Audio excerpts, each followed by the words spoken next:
कैसे हैं आप सभी? मैं आशा करती हूँ सभी लोग स्वस्थ और प्रसन्न होंगे। आज हम हमारा पाठ सर्वनाम यानी प्रोनाउन को पढ़ेंगे और समझेंगे। तो आइए शुरू करते हैं इस पाठ को। ये है पाठ 9। सर्वनाम का अर्थ होता है सबका नाम। ये दो शब्दों से मिलकर बना है सर्व प्लस नाम यानी सबका नाम सर्वनाम। सर्वनाम का प्रयोग संज्ञा की पुनरावृत्ति यानी संज्ञा के दोहराने को बार बार दोहराए जाने को रोकता है, जिससे भाषा रोचक और प्रभावी और अर्थपूर्ण बनती है। तो आइए इसे पढ़ते हैं। सर्वनाम का अर्थ है सर्व अर्थात सबका नाम। जो शब्द संज्ञा के स्थान पर बोले जाते हैं वे सर्वनाम कहलाते हैं, यानी संज्ञा के स्थान पर प्रयुक्त होने वाले शब्द ही सर्वनाम होते हैं। सर्वनाम का मुख्य कार्य वाक्यों में बार बार संज्ञा के दोहराव को रोकना होता है। जैसे यहाँ पर कुछ लाइन दी गई है हमें। जूही एक अच्छी लड़की है, माताजी एक कुशल गृहिणी है और उसके पिताजी एक डॉक्टर है। वह बड़ों का सम्मान करती है। राहुल उसका छोटा भाई है। वह अपने भाई को बहुत प्यार करती है। यहाँ पर उसकी, उसके, वह, उसका, वह, अपने, ये शब्द किसके लिए? जूही के बार बार नाम को दोहराने को रोकने के लिए प्रयुक्त में लिए गए हैं। अतः यह कहा जा सकता है कि जो शब्द संज्ञा के स्थान पर प्रयुक्त होकर संज्ञा की दोहराव को रोकते हैं वे सर्वनाम कहलाते हैं। सर्वनाम के 6 भेद होते हैं। सर्वनाम के भेद, इसको 6 भागों में वर्गीकृत किया गया है। पुरुषवाचक, निश्चयवाचक, अनिश्चयवाचक, प्रश्नवाचक, निजवाचक तथा संबंधवाचक सर्वनाम। आइए पढ़ते हैं। सबसे पहला पुरुषवाचक। जिस सर्वनाम शब्द में बोलने वाले अपने लिए, सुनने वाला यानी श्रोता और अन्य किसी यानी तीसरे व्यक्ति जिसकी बात हो रही हो उसका पता चलता है वे पुरुषवाचक सर्वनाम कहलाते हैं। जैसे कि मैं जर्मनी जा रहा हूँ, यह पुस्तक क्यों पढ़ रहे हो। इन वाक्यों में मैं अपने स्वयं के लिए, बोलने वाले के लिए, वक्ता के लिए, तुम यहाँ पर श्रोता के लिए प्रयुक्त हुआ है, यानी ये पुरुषवाचक सर्वनाम है। पुरुषवाचक सर्वनाम के 3 उपभेद होते हैं। पहला उत्तम पुरुष, मध्यम पुरुष तथा अन्य पुरुष। पहला पढ़ेंगे उत्तम पुरुष। जिस सर्वनाम शब्द का प्रयोग वक्ता यानी बोलने वाला अपने लिए करता है वह उत्तम पुरुष कहलाता है। मैं, मेरा, मैंने, हमने, हमारा आदि ये उत्तम पुरुष के उदाहरण हैं। दूसरा है मध्यम पुरुष। जिन सर्वनाम शब्दों का प्रयोग सुनने वाले के लिए किया जाता है यानी श्रोता के लिए किया जाता है वह मध्यम पुरुष कहलाता है। तू, तुम, तुम्हारा, तुमने आदि इसकी उदाहरण। जिन सर्वनाम शब्दों का प्रयोग बोलने वाला और सुनने वाले के अलावा जिसकी बात हो रही है उसके लिए किया जाता है वह क्या कहलाता है? अन्य पुरुष सर्वनाम। जैसे कि वह, उसे, उसने, उन्होंने आदि उसके उदाहरण हैं। दूसरा आता है निश्चित सर्वनाम यानी निश्चयवाचक सर्वनाम। जिन सर्वनाम शब्दों में दूर या पास की स्थिति की निश्चितता की जानकारी होती है वह निश्चितवाचक सर्वनाम कहलाते हैं। जैसे कि यह मेरी पुस्तक है यानी यह निश्चित है कि यह मेरी ही पुस्तक है। वह तोता है, दूर से पता चल रहा है कि वह तोता है यानी यहाँ पर निश्चितता का भाव आता है, अतः ये निश्चितवाचक सर्वनाम कहलाते हैं। उपयुक्त वाक्यों में यह और वह निश्चित सर्वनाम के उदाहरण। दूसरा आता है अनिश्चितवाचक सर्वनाम। जिन सर्वनाम शब्दों में दूर या पास की स्थिति अनिश्चितता का बोध कराती है, निश्चित नहीं होता वहां पर कुछ भी, वह अनिश्चितवाचक सर्वनाम कहलाते हैं। यानी गिलास में कुछ गिरा है तो कुछ गिरा तो कुछ भी हो सकता है, चाहे कचरा, कोई जानवर, कुछ कूड़ा, कुछ पत्थर, कुछ भी गिर सकता है, यानी यहाँ पर अनिश्चितता है। किसी ने मेरी कलम चुरा ली, किसी कोई भी हो सकता है, कोई बच्चा, कोई बड़ा, कोई छोटा या कोई जानवर, कोई भी हो सकता है, यानी किसी ने। अतः यहाँ पर अनिश्चितता का बोध हो रहा है, अतः ये अनिश्चितवाचक सर्वनाम के उदाहरण हैं। प्रश्नवाचक सर्वनाम। जिन सर्वनाम शब्दों का प्रयोग प्रश्न पूछने के लिए किया जाता है उन्हें प्रश्नवाचक सर्वनाम कहते हैं। जैसे कि वह कौन था, वहां से कौन आएगा, तुम कौन हो, यह किसने किया, यह इसके उदाहरण हैं। 5वां है निजवाचक सर्वनाम। जिन सर्वनाम शब्दों का प्रयोग कर्ता अपने स्वयं के लिए करता है वह निजवाचक सर्वनाम कहलाते हैं। जैसे स्वयं, मैं खुद आदि इसके उदाहरण है। जैसे कि मैं अपना काम स्वयं कर लूंगा, मैं खुद ब खुद उसको लेने जाऊंगा, ये उसके उदाहरण है। छठा है संबंधवाचक सर्वनाम। जिन सर्वनाम शब्दों का प्रयोग अन्य उपवाक्यों में प्रयुक्त संज्ञा या सर्वनाम से संबंध बताने के लिए किया जाता है उन्हें संबंधवाचक सर्वनाम कहते हैं। जैसे जैसा करोगे वैसा भरोगे, जैसी करनी वैसी भरनी। तो ये एक कर्म दूसरे कर्म, अब फल किस पर निर्भर कर रहा है? हमारे कर्म पर। अतः ये संबंधवाचक सर्वनाम के उदाहरण है।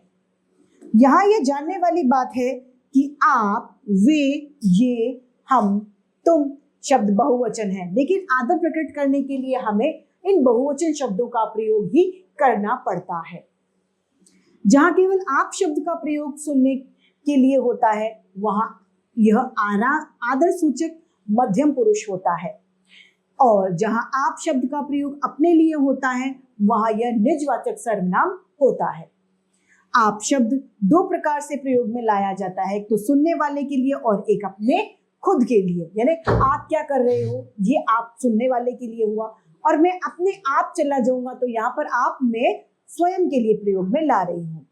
विशेष संदर्भ में आप शब्द का प्रयोग अन्य पुरुषवाचक सर्वनाम के रूप में भी होता है। जैसे कि प्रेमचंद्र एक महान लेखक थे, आपने, आप उपन्यास सम्राट भी कहे जाते हैं। तो आप किनके लिए प्रयोग में लिया गया? पुरुषवाचक सर्वनाम के रूप में भी प्रयोग में लिया गया। सर्वनामों में रूपांतरण। उत्तम पुरुष सर्वनाम मैं के रूप में, कर्ता में एक वचन में हो जाएगा मैं और मैंने, बहुवचन में हम और हमने। कर्म में मुझे और मुझको एक वचन, बहुवचन होगा हमें और हमको। करण में कारक है करण कारक, एक वचन में मुझसे या मेरे द्वारा, और बहुवचन होगा हमसे या हमारे द्वारा। संप्रदान में हो जाएगा मुझे, मुझको या मेरे लिए एक वचन, और बहुवचन होगा हमें, हमको, हमारे लिए। अपादान कारक में हो जाएगा एक वचन मुझसे, और बहुवचन में हो जाएगा हमसे। संबंध कारक में एक वचन होगा मेरा, मेरी या फिर मेरे, और बहुवचन में हमारा, हमारी, हमारे। आखिरी अधिकरण कारक में एक वचन होगा मुझ में, मुझ पर, और बहुवचन होगा हम में, हम पर। दूसरा है मध्यम पुरुष सर्वनाम तू के रूप में। कर्ता कारक हो जाएगा तू, तूने एक वचन, तुम, तुमने, आप, आपने बहुवचन। कर्म कारक तुझे, तुझको एक वचन, तुम्हें, तुमको, आपको बहुवचन।